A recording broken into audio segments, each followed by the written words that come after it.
Hey guys, it's me, Yaya Diamond. What's up? We're gonna have a great interview today. I am telling you, I am so stoked. Yes, I'm so stoked because I have an amazing guest on the show today. Her name is Wendy, and I hope I don't like torture her last name because you guys know. Okay, it's okay, Cordar. I hope I said that right. But I hope I did. But if I didn't, please excuse me. But she has a book now that's out, and it is Harley and George. I know I said that right. I know I did, and it's the cutest thing, and it's just so cute. But I just have to ask her about her book, and had to have her on the show because there are so many people out there doing their thing, and Wendy is doing her thing. Welcome to the show, Wendy. Thank you so much for joining us. Hi, I'm glad to be here. Oh, I'm glad to have you. So tell me, okay, I have to ask you this. The cover. I have to kind of go over. How did you get the cover? It's so cute. I'm gonna have to go to the book to show people what it looks like because I'm sorry, the cover is just the cutest thing ever. How did you Well, get the cover? in the story, George likes to go adventuring. So, I thought for the cover, what better thing than for George to be reading a book about adventure stories? That is too cute. That is cute. So what inspired you to write this book in the first place? Well, two things actually. My animals, specifically my dog Harley over here, Harley, Oh. and my pet rat George. They inspired me to write this story. But Harley and George was actually part of many stories that I wrote for my granddaughter Alice, who because she lived in Oregon at the time, and I lived in California, and so being so far apart, I needed a way to bring her into my life and a way for her to get to know me better. So to get to know me, you have to get to know my animals because they're a very important part of my life and they're very important to me. And so I wrote all these stories to bring her into my life. Oh, I need to do that. Oh, that is so cute. That is so cool and inventive. I love it. I love it. So, okay, so you got a pet rat? Yeah, and a pet rat. Had or have? No, George has passed away now, but yeah, I had a pet rat. Oh, that's okay. I'm sorry. Yeah, Harley's still here. Harley and Oh, Cersei both are going strong. So, there you go. There you go. So, what is the real story behind them, behind Harley and George? okay, well, Harley is a very jealous and possessive dog, and he was very territorial about the bed. He would growl at Cersei and snap at Cersei when she'd jump on the bed. So, and here's George happily running all over it like he owns the place. And so poor Harley's all grumpy about it, right? Because, I had to yell at him to let Cersei up there. So he had to put up with George being on the bed. And so he'd curl up and go to sleep. And George, being a friendly little guy, would just run up to say hello, and he would touch Harley, but see, George was so little, Harley never heard him coming, and so Harley would leap like he was hit by a cattle prod, and George would go flying off the other direction. And now Harley is really upset. He's all grumpy. So then he'd settle down again, all grumpy, guys, and go to sleep again. And George, being a rat, would do it again, it was so funny. And that's the Oh. real story that behind Harley and George. Oh my gosh, that is just too cute. That is so good. I absolutely love It that. was hilarious. It was hilarious to watch them. I Oh, and oh, eventually, though, Harley got over it. George wore him down. Really, is what happened, because he kept coming back. But eventually, Harley calmed down and got over it, and Harley and George actually did become friends. The dog and the rat actually became friends. that is just so cute. That is really cute. And that is a really kind of different relationship there. I mean, a dog and a rat. But it's okay because you never know who's going to be best friends around here. But Yeah, you said well, go ahead. Harley is actually a very friendly dog. I mean, he has Mm. problems at first, but he's actually a very friendly dog, and he gets along with all my other animals. He really does. Hmm. Well, I mean, a rat. That's little, and just think of it like I've known different pairs of different animals to get along. I just never seen a dog and a rat, but that's okay. That's fine by me. If hey, if they're in the house, they need to get along. They need to get Yeah, along. They yeah. do. They do. Yeah, definitely. And I'm so happy that you were able to write this book. So you said that you did this for your granddaughter. So the question that I would have to ask you is, how did you do the illustrations? Oh well, okay. When I was a girl, my sisters and I would make homemade books out of binders and notebooks and things like that. And we'd write our own stories and illustrate them. And I thought that was so fun that I thought, if I'm going to write these stories for Alice, it'd be fun to do the same sort of thing, make a homemade book for her. And Hmm. so I went down to Walmart and I bought a journal. It wasn't a sketchbook or anything, but I liked the cover, and it didn't have any lines on the pages, which was important because I was going to put illustrations in there. And I proceeded to fill it full of all stories, all sorts of stories, and then illustrate them. And it took me a long time to the animals, because the stories are all based on real life happenings. The real stories and the real animals are just dressed up as make believe. You see, Hmm. the real stories dressed up as make believe. But anyway, oh no, where was I? So, Okay. so it took me a long time. The stories wrote themselves basically. They were easy, but the illustrations took a long time for me to do. It took 3 years to fill up that notebook, Oh my and God. yeah, and and then I'd worked so hard on it, and I was just delighted by the whole thing to such a degree that I wanted to share it. So I decided to publish the stories, Hmm. and I still have that old notebook, uh, and but it's had a hard existence. I Yeah. mean, it has. I've been hauling it around for all these years, more than 3 years now. I've been hauling it around for all these years, and when I drove out from California to Kansas, it got stuffed in the pocket of the door, and my roommate at the time, Lisa, she spilled soda all over it, Oh and then no. another time, it was up on the dresser, and Cersei got mad at me for not feeding her quite fast enough because she's like that, and she chucked it off the dresser into the dog's water. So the thing has gotten damaged. It's gotten damaged, and but It's I okay. love that old notebook because it's a labor of love in two ways. It's a labor of love because it was for my daughter and my granddaughter, and it's Right. a labor of love because it chronicles the lives of my animals and these incredible beings that I share my life with.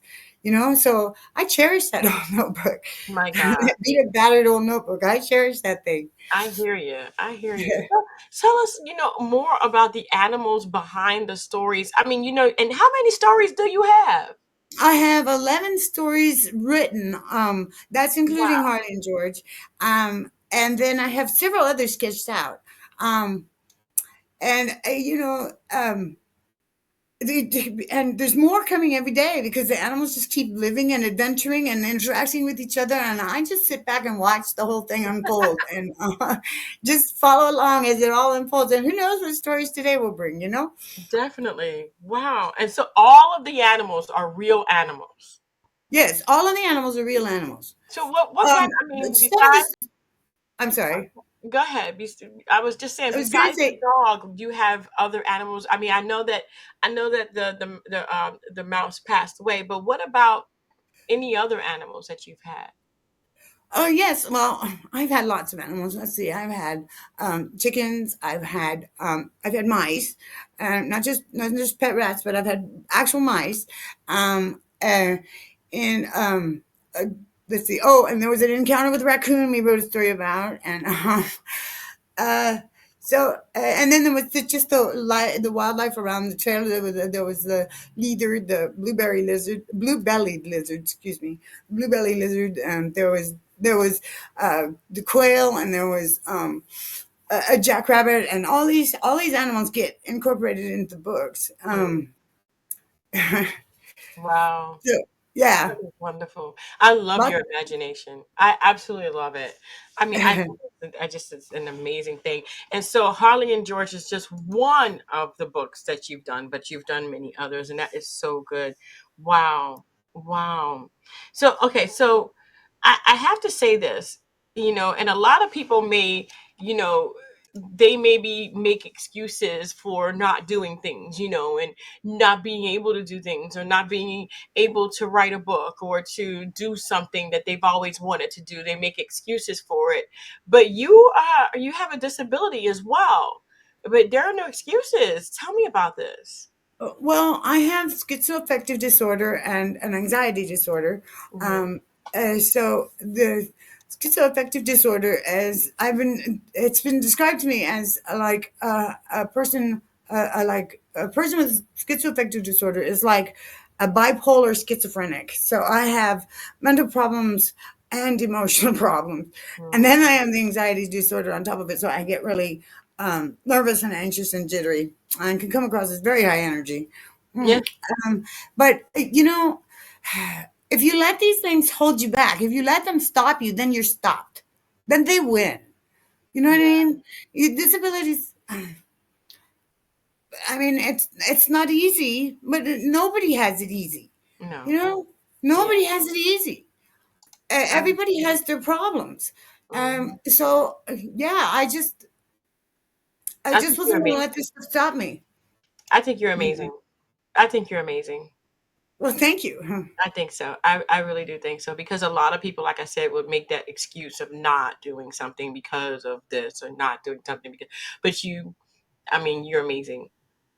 You're just And amazing. Thank you. thank you. And now there have been times where you probably have suffered some prejudice. Am I right or wrong? Have you? That that is very true. I have Mm, suffered from prejudice. People, because of my mental illness, I can behave very oddly at times, and I'm about as dangerous as a dust bunny, yeah. but but people, people odd behavior can be disturbing or upsetting. You know what I mean? Right. But people, they'll take one look at me and they slam down the walls and they conclude that I'm on drugs or something. And I can sort of see the high energy sort of thing or the nervous jittery thing. I can sort of see how they get that. But seriously, I mean, I think it's pretty obvious that it's mental problems and anxiety, not drugs. But Right. people they jump to the conclusion that it's drugs, and their attitude was suddenly just totally changed towards me, and they'll like sneer down their noses at me and treat me like I'm scum or something. Wow. And they put up this stereotype in front of me. I swear, and it blanks me out behind them. I become a nobody because all they can see is this person I never was. I'm not, and that I never was. And Mm, no matter, they won't hear a word I say. They don't give me any credit for anything I say. So they make me mute. And my actions, they just totally ignore what actually I do and attribute things to me that I never would do. I'm like, who is this person, you guys?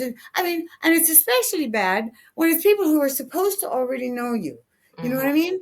Yeah. Because they're supposed to already know you, and yet they just suddenly slam down this stereotype, and I become a nobody, Mm, a mute nobody, just voiceless in a void, or like I'm in a soundproof box, and I can see them, but they can't see me.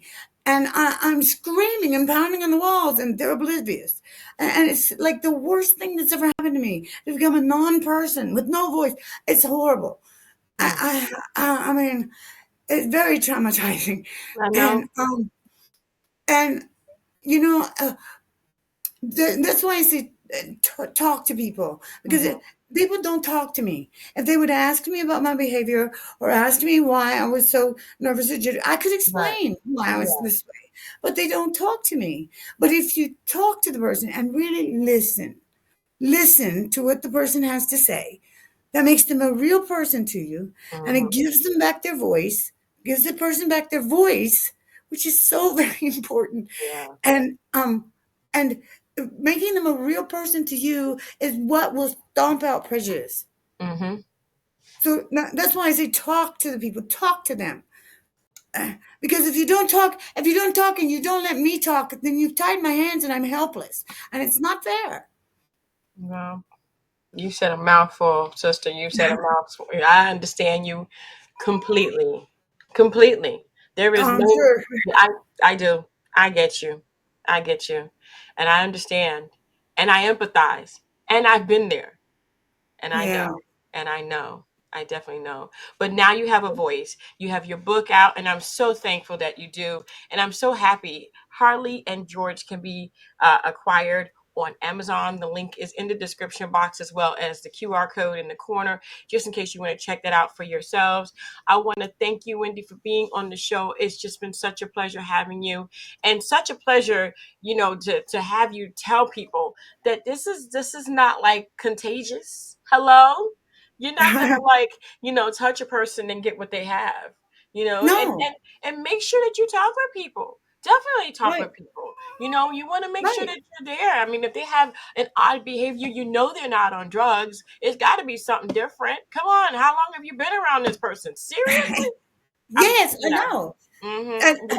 Mhm. talking to people is the solution to so many problems. It It's the is. It definitely is. talking and listening, to really listen, because you have to listen to what the person has to say, and that'll make them real. That'll make them real to you. And once they're real to you, you can't make them an object. That's right. That's right. Well, Wendy, wow, thank you so much for being on the show. We're going to go ahead and put that information, like I said, in the description box, wherever you may be watching. And I want to thank you guys so much for tuning in. Don't forget to do something for yourself, but not only for yourself, something that'll leave a legacy, like Wendy did. Wendy has left a legacy more than once, and her beautiful animals will forever be in the books of history. I want to thank you guys so much for tuning in. Don't forget to dare to be different. And until next time, guys, bye. Don't forget to follow us on YouTube and Instagram. Thank you for watching.